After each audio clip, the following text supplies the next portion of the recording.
So you might be questioning, you are a Telugu person, how can you allow this kind of this thing? अरे हमारे तेलुगु में भी भारत तो भारत ही बोलते हैं. Vayu is also a Telugu word. So Bharatiya Vayu and Videk becomes half Telugu for me also.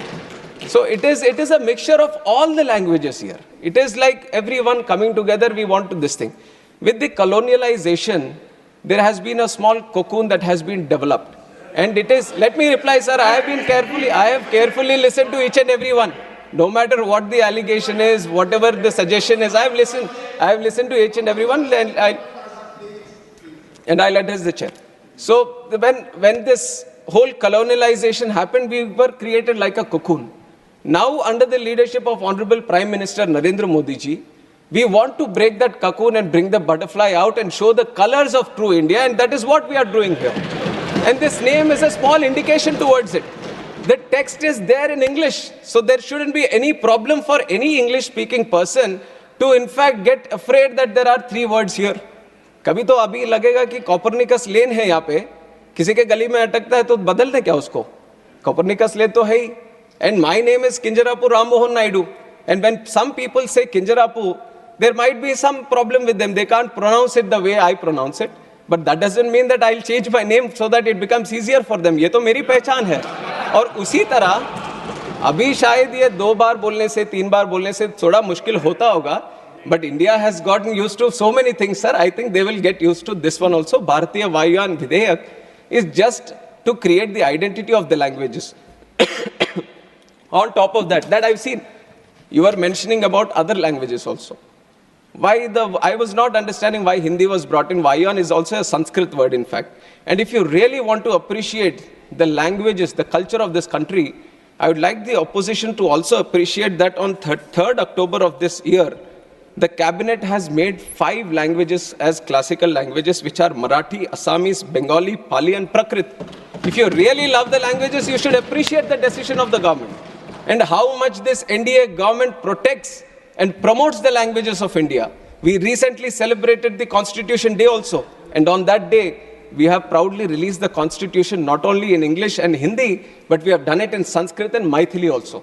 So you see that there is a whole conscious effort that all the languages should be given their importance, all the languages should be protected, and all the languages should be promoted. I think this is one point that I wanted to make regarding the language debate that has been going on, sir. And on top of that, Udan. I have already given the numbers during my opening speech also on how the numbers have doubled, in fact, from 2014 to 2024. Now we have gone through the numbers. We have seen all the airports coming up. We have seen the lot of passenger traffic being increased. Sometimes when we go through it, when it becomes a normality, we kind of feel that it is just a regular thing that has been happening. But if you have to compare it with the other developing countries or developed countries, then you would see that how doubling a number in 10 years is very, very difficult, sir. And that is something which has been a challenge for India also. And that challenge has been successfully addressed, and we have doubled the number of airports, doubled the number of passenger traffic that we have, and doubled the number of aircraft fleet. But for us, I can proudly say, under the leadership of Modi ji, aviation is not just looked upon as how many. I also agree to a certain point that it's not about just the numbers. Numbers I'm giving to show you a picture on how much progress we have made. But if you look at the true sense on why we want to promote aviation, why we want to make it one of the best sectors in the country, in the whole world, because when we talk about aviation, we talk about tourism. When we talk about aviation, we talk about economic activity. When we talk about aviation, we talk about real estate growth. We talk about job creation. When we talk about aviation, we talk about industry. When we talk about aviation, we talk about commerce, we talk about trade. And we talk about aviation, we talk about culture. And when we talk about aviation, we talk about agriculture also. And that is why aviation is a very important nodal sector that needs to be given that push. And with this idea, sir, I'll get some water, sir. Please. And it is with this idea that the whole aviation sector has been thoroughly, deeply understood on what the true potential India can have. And we have seen that there are multiple gaps also.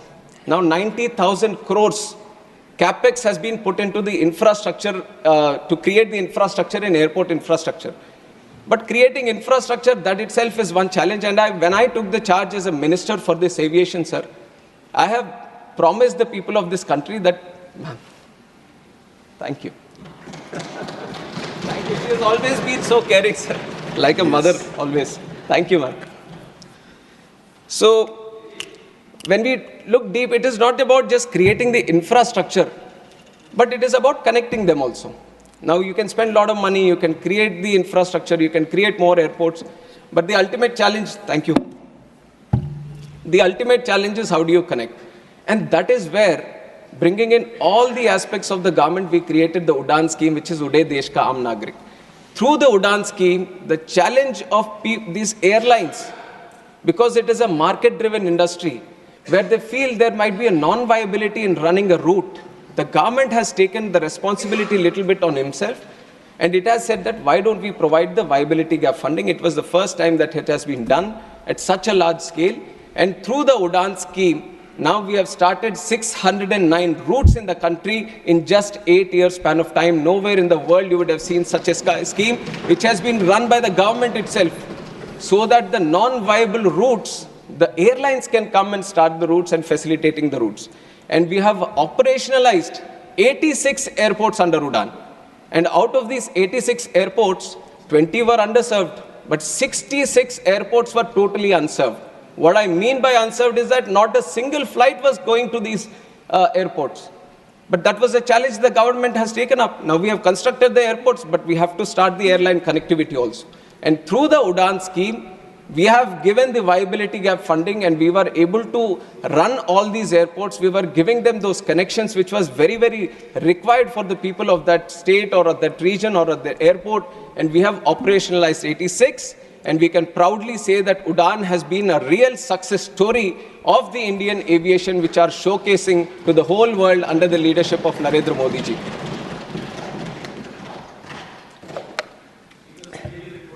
And why I say the whole world, sir?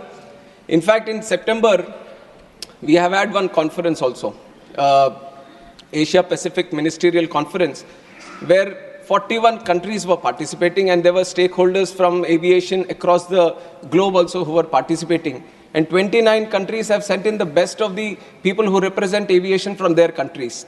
And I have heard all of them speak in that conference, and they have proudly said, the real thing that we can pick up from India today is how it has improved the domestic connectivity within the country, and how it has launched the RCS UDAN scheme so that it could facilitate the regional aviation in a very big way. Because for them, most of the countries, sir, for them, the aviation becomes more of an international affair. How do you connect your country better to another country?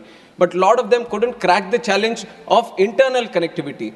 But now with this UDAN scheme, we are showcasing it to the world that a little push,